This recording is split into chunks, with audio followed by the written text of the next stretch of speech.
Hi! Hello everyone. ఎలా ఉన్నారు? బాగున్నారా? నేను గూడా బాగున్నాను ఫ్రెండ్స్. మీరు గూడా బాగున్నారని అనుకుంటున్నాను. ఈరోజు స్పెషల్ ఏంటంటే అమ్మవారికి కందదీపం అయితే వెలిగిస్తున్నాను. ఇంకా ఈ కందదీపం స్పెషాలిటీ ఏంటంటే అమ్మవారికి చాలా ఇష్టం అంటారు. అంటే దుంపలతో చేసిన ఏదైనా అమ్మవారికి ఇష్టము. ఈ కంద దుంపలో దీపం వెలిగించి ఇంకా మనము మనసులో ఏ కోరిక కోరుకున్నా, ఇంకా కోర్టు సమస్యలున్నా, ఇంకా ఎలాంటి ప్రాబ్లమ్స్ ఉన్నా, శత్రు బాధ ఉన్నా ఈ కందదీపం వెలిగించి అమ్మవారికి మన మనసులో ఉన్న కోరిక కోరడం ద్వారా ఇంకా ఆ కోరికనైతే నెరవేరుతుంది. ఇంకా ఇప్పుడు అది ఎలా వెలిగించాలో ఈ వీడియోలో నేను కంప్లీట్‌గా చూపిస్తాను ఫ్రెండ్స్. ఇంకా వీడియో మొత్తం స్కిప్ చేయకుండా చూడండి. ఫస్ట్ టైం మన ఛానల్ ఎవరైనా చూస్తున్నట్టుంటే ప్లీజ్ సబ్స్క్రైబ్ చేసుకోండి. పక్కనే ఉన్న బెల్ ఐకాన్ ప్రెస్ చేయండి. ఓకే ఫ్రెండ్స్, మన వీడియోలోకి వెళ్ళిపోదాం. ఇప్పుడైతే అమ్మవారిని అయితే మనకి పాత పూలన్నీ తీసేసి ఇంకా అమ్మవారిని అయితే అలంకరణ అయితే చేస్తున్నాను. ఇంకా అమ్మవారికి సెకండ్ టైము నిమ్మకాయలతో మాల కూడా వేసినాను ఫ్రెండ్స్. ఈ నిమ్మకాయలు మనము తీసేసిన తర్వాత కూడా మన గుమ్మానికి కానీ ఇంకా వాహనాలకు కానీ కట్టుకోవడం వల్ల మనకైతే ఎలాంటి నరపీడ నరఘోష ఉన్నా అవైతే పోతాయి అంటారు. ఇవి చాలా పవర్ఫుల్. ఇంకా చిన్నపిల్లలు ఉన్న వాళ్ళు కూడా ఈ నిమ్మకాయల్ని దిండు కింద పెట్టుకొని పడుకుంటే వాళ్ళు భయపడకుండా నిద్రలో కలవరించకుండా ఉండడం కోసమైతే ఇంకా మనం యూజ్ చేసుకోవచ్చు. ఇంకా ఇప్పుడైతే నేను దీపం కుందీలను ఇంకా గంధం కుంకుమతో అయితే అలంకరణ చేస్తున్నాను.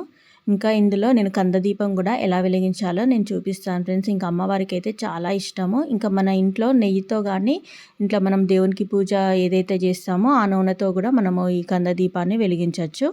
ఇంకా వీడియో మాత్రం మీరు స్కిప్ చేయకుండా చూసేయండి.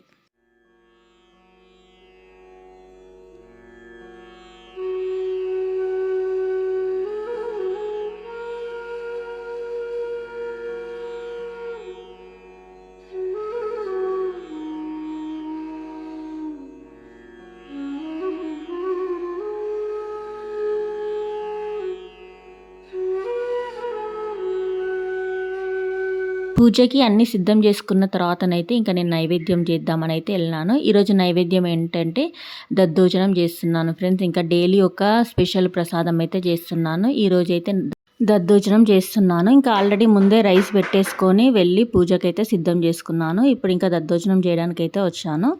ఇంకా దానికోసం అయితే పెరుగు తీసుకున్నాను, ఇంకా రైస్ తీసుకున్నాను, సాల్ట్ వేసి ఇంకా చక్కగా కలిపేసుకున్నాను. ఇప్పుడు దీన్ని పోపేస్తాను. దానికోసం ఒక ప్యాన్ తీసుకొని ప్యాన్ హీట్ అయిన తర్వాత ఇంకా ఆయిల్ వేసి ఆవాలు, జీలకర్ర, ఇంకా ఎండుమిర్చి వేసి ఇంకా నేనైతే పోపు అయితే వేసుకుంటున్నాను. ఇంకా ఇలా వేసుకొని ఏమైనా మన దగ్గర ఉన్న ఫ్రూట్స్ వేసుకోవచ్చు. నేనైతే దానిమ్మ గింజలను అయితే తీసుకున్నాను.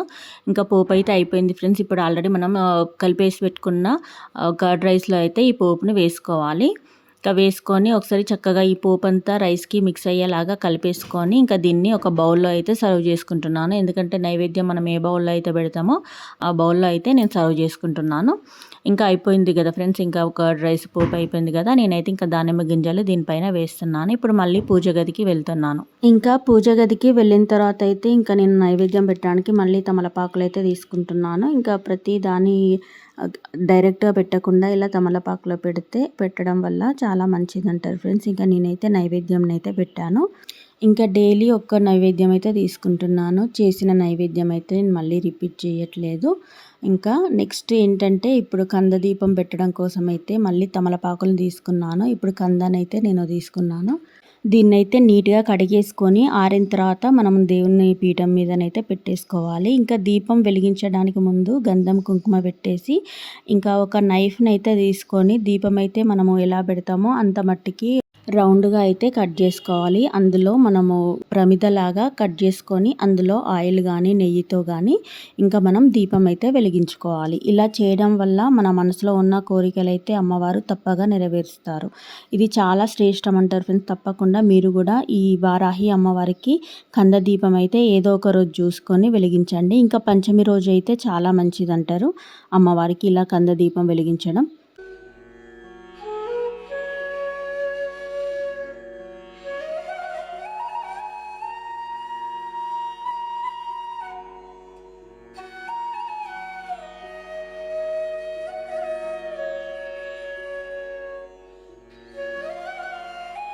ఇంకా కందదుంపలో ఆయిల్, నెయ్యి వేసిన తర్వాత అమ్మవారికి సుగంధాలంటే ఇష్టం కాబట్టి నేనైతే అత్తర్నైతే వేసుకున్నాను. నెక్స్ట్ ఇంకా పచ్చకర్పూరం కూడా దీపంలో వేయడం వల్ల ఏంటంటే సువాసన అనేది ఎక్కువ వస్తుంది కాబట్టి నేను దీపంలో అమ్మవారికి ఇంకా గణపతికి అన్నింటికి పచ్చకర్పూరం వేశాను. ఇంకా జువాది పౌడర్ కూడా అమ్మవారికి ఇంకా దీపం కుందీలలో గణపతికి అన్నిటికీ నేను వేశాను ఫ్రెండ్స్. ఇంకా ఇవైతే కంపల్సరీ రెగ్యులర్గా. ఇంకా దీపం కుందీలో ఏంటంటే రెడ్ వత్తులతో దీపం వెలిగిస్తే మంచిదంటారు. సో ఇంకా నా దగ్గర రెడ్ వత్తులు లేవు కాబట్టి నేను దీపం ఆయిల్లో మాత్రం నేను కుంకుమనైతే వేశాను. ఇంకా ఇప్పుడైతే కంద దీపాన్ని అయితే వెలిగిస్తున్నాను. అందులో కొంచెం నేను రెగ్యులర్గా వేసే ఆయిల్ వేశాను. ఇంకా నెక్స్ట్ నెయ్యిని కూడా వేసి కంద దీపాన్ని అయితే వెలిగించి దీపం ధూపం అన్నీ నేను అమ్మవారికి అయితే చూపించాను.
చూడండి ఫ్రెండ్స్, అమ్మవారికి నేను ఎలా అలంకరించాను, ఇంకా కందదీపం ఎలా వెలిగించానో చూసారు కదా. నాకు తోచిన విధంగానైతే నేను పూజనైతే చేశాను ఫ్రెండ్స్. ఇంకా నేను ఎవరిని అడగలేదు, నేను కూడా యూట్యూబ్లో చూసి ఇంకా ఇలా అయితే పూజనైతే చేసుకున్నాను అమ్మవారి అనుగ్రహంతో.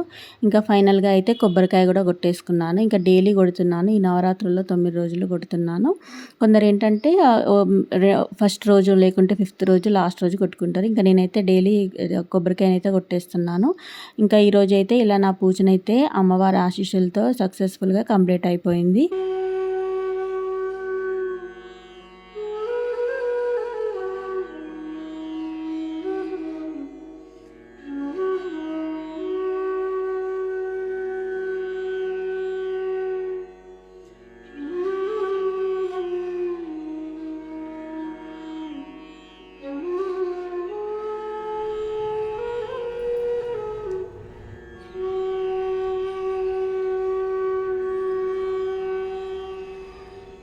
ఇంకా ఇలా పూజ అంతా కంప్లీట్ అయిపోయిన తర్వాతే నైట్ మాత్రమే నేను భోజనం తీసుకుంటున్నాను. ఇంకా అమ్మవారి ప్రసాదాన్ని అయితే నేను తీసుకుంటున్నాను.